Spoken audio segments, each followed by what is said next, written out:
Shri Anandamayi Ma ki Jai.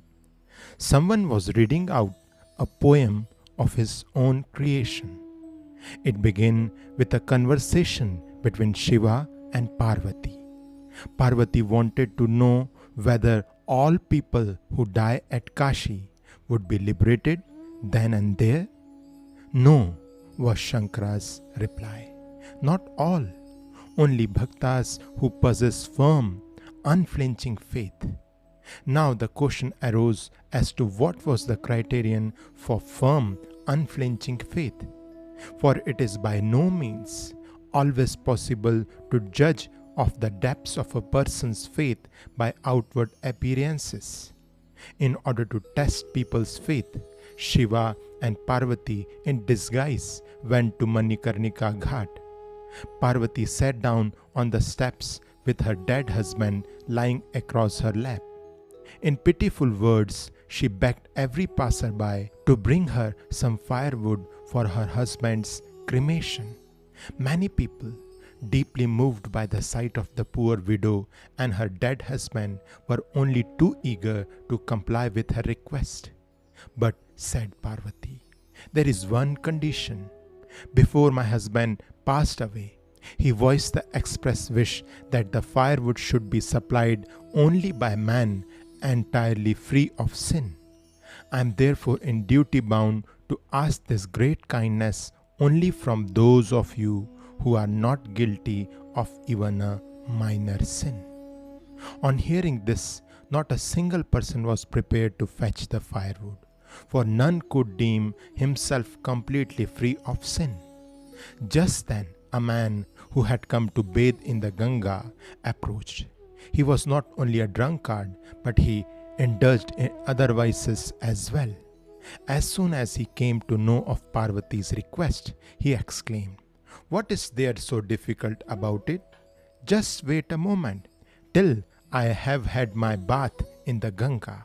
He dived into the sacred waters and speedily returned to the poor widow with firewood in his arms. "Are you quite sure that you are entirely free from sin?" questioned Parvati. "How dare you doubt it?" replied the drunkard. "Have you not with your own eyes seen me immersed in the purifying waters? At that very instant, all my sins were washed away. This is Shankara's own promise. Here, take the wood and go ahead with the cremation." Someone who had listened to the story did not feel convinced. The story sounds good enough. Nevertheless, is it really possible for a man of such unshakable faith to live in sin? Someone else explained, "From a man's outer behavior, one cannot guess what stage of spiritual development he may have reached. He may be highly advanced and yet have to work out a little bad karma that has been left over. Through the force of his prarabdha, he may have been obliged to misconduct himself for a time in the manner mentioned in the story. In this way, his unusually strong faith becomes understandable." Another person put in, "Both statements are the truth, Mataji. Truth is one. How can there be two truths?" The same person as before.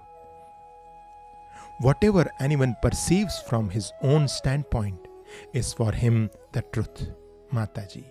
Where there is no question of standpoints and opinions, where the food he who eats and the action of eating are one, there truth is one, and nothing exists beside the one truth.